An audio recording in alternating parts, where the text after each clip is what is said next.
Shalom, saudaraku yang terkasih di dalam nama Tuhan Yesus Kristus. Hari ini kita kembali belajar dalam perenungan harian kita yang terdapat di dalam kitab Ayub, pasal yang ke-7 ayat yang pertama hingga ayat yang ke-21. Dan saya memberikan tema yaitu tetap kuat di dalam Tuhan.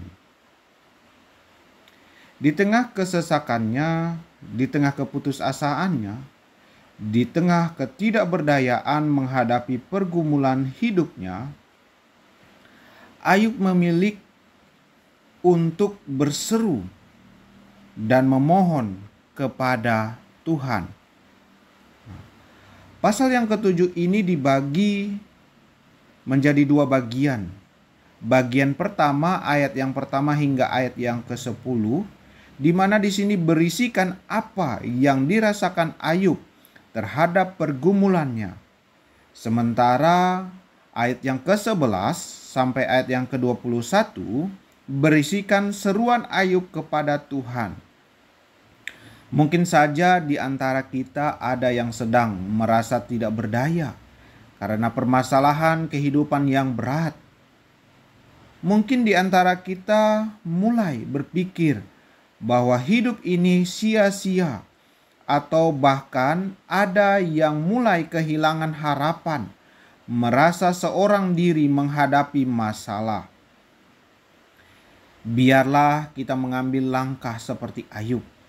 Mari kita berseru kepada Tuhan, berdoa, curahkan seluruh isi hatimu di hadapannya. Mazmur pasal yang ke-62 ayat yang ke-9 berkata, "Berharaplah kepada Allah setiap waktu, curahkanlah isi hatimu kepadanya, sebab dialah tempat kita berlindung." Melihat pada perjalanan hidup Ayub, ternyata hidup itu memang berat. Seperti tertulis pada perikop kita hari ini, hidup ini berat. Banyak terjadi penderitaan di dunia ini. Dan kadang-kadang kita mungkin saja bertanya dalam hati, di manakah Tuhan ketika terjadi penderitaan?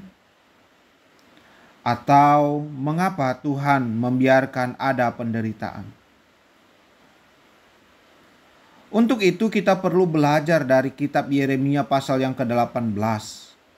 Pelajaran dari pekerjaan tukang periuk. Tanah liat tidak secara otomatis berubah menjadi bejana yang indah.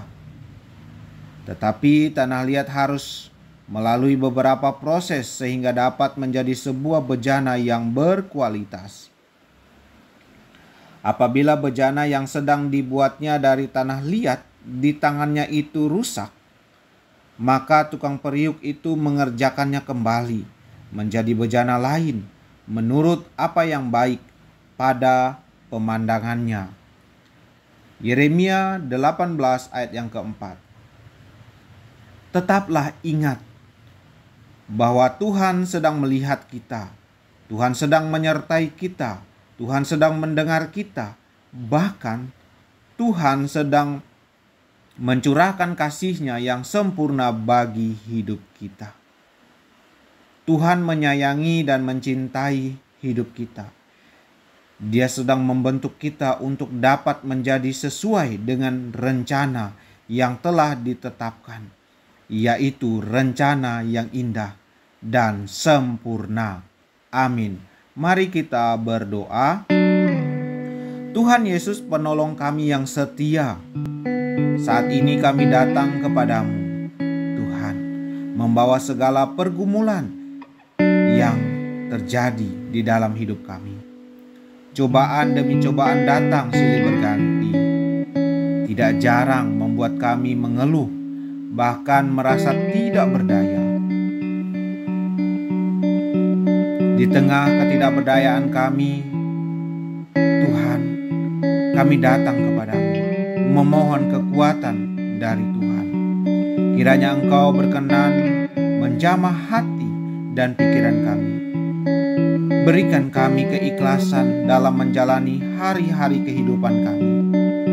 Hilangkan amarah dendam, dan kemunafikan di dalam diri kami, agar kami dapat merasakan damai sejahtera Tuhan, agar kami merasakan bahwa Roh Kudus Tuhan turut bekerja di dalam hidup kami.